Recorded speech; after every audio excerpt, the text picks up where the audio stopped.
Golf is the most ruthless sport in the world. No teammates to cover up mistakes. No clocks to waste time. No blaming tactics or referees. Just you, your club, and your head. In golf, talent doesn't guarantee glory. The history of this sport is full of geniuses, those once called the next Tiger Woods, the most gifted of their generation, the most perfect swing ever seen, but who ultimately disappeared, faded away, or only exist as an unanswered question. This video isn't meant to mock but to answer a heartbreaking question. Why did these extraordinarily talented golfers never reach the legacy they deserved?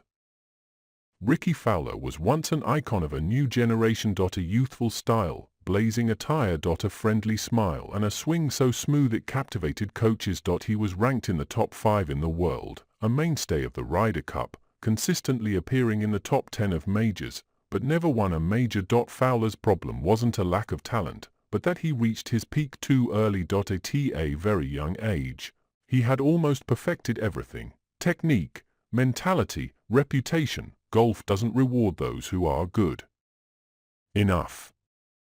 Golf only rewards those obsessed with winning. While rivals like Rory McIlroy or Brooks Koepka were willing to completely restructure their swing for a major, Fowler often chose stability and comfort. He didn't collapse. He didn't fail miserably, but that's precisely why his career never truly exploded. Rickie Fowler became the perfect example of a gentle tragedy, not entirely wasted, but also never reaching what his talent promised. If we only consider pure ball-hitting ability, Sergio Garcia could be in the top 5 of all time. His iron was described by Tiger Woods as one of the most natural strikes I've ever seen. But Sergio has one biggest enemy, himself. A hot temper, overly strong emotional reactions. Self-destructive moments at the most crucial times. It took him over 20 years to win his first major, the Masters 2017, too late for his potential. If Sergio had the composure of Nick Faldo, if he had the emotional control of Tiger, he could have had 3 to 5 majors, not just one. Sergio doesn't lack titles. He lacks self-control, something golf demands more than any other sport.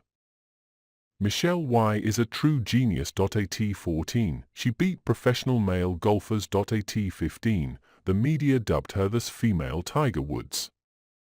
And from that moment, her career began to crumble. Michelle Wie wasn't allowed to fail. Each tournament became an average disaster. Every withdrawal due to injury was seen as weakness.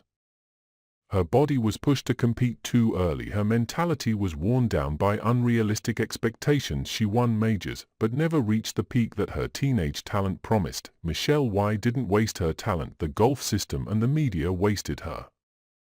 There was a time when David Duval was the world's #1 golfer, surpassing even Tiger Woods. His unique swing, his cool, tactical thinking, his steely resolve. Then, everything fell apart, not because of a major injury, not because of a decline in physical fitness, but because of a profound psychological crisis. Duval lost his swing, lost confidence, lost the joy of playing golf. Golf is a sport where just doubting yourself is enough to lose. David Duval became the clearest example of this painful truth. You can be the best in the world today, and completely invisible a year later.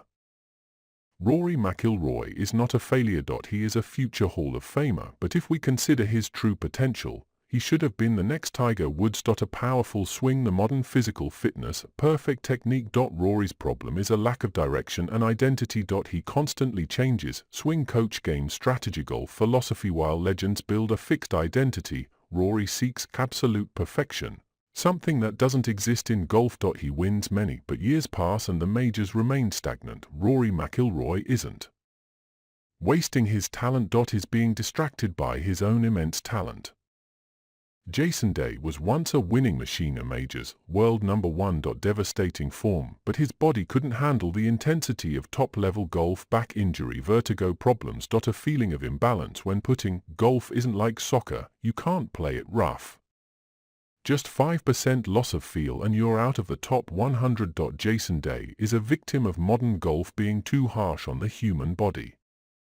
These stories have something in common: media pressure, unrealistic expectations, trauma, psychological issues, personal choices. Golf doesn't waste talent. Golf exposes the limits of human potential. In this sport, you don't just compete against an opponent, you compete against your own body, your own thoughts, your own past and expectations. Perhaps the phrase wasted talent is unfair because to play golf at the highest level you have to sacrifice youth, health, peace of mind. Not everyone wants to become a legend, not everyone can bear the price of glory, and sometimes the greatest success isn't the number of majors but the fact that you don't lose yourself in this game.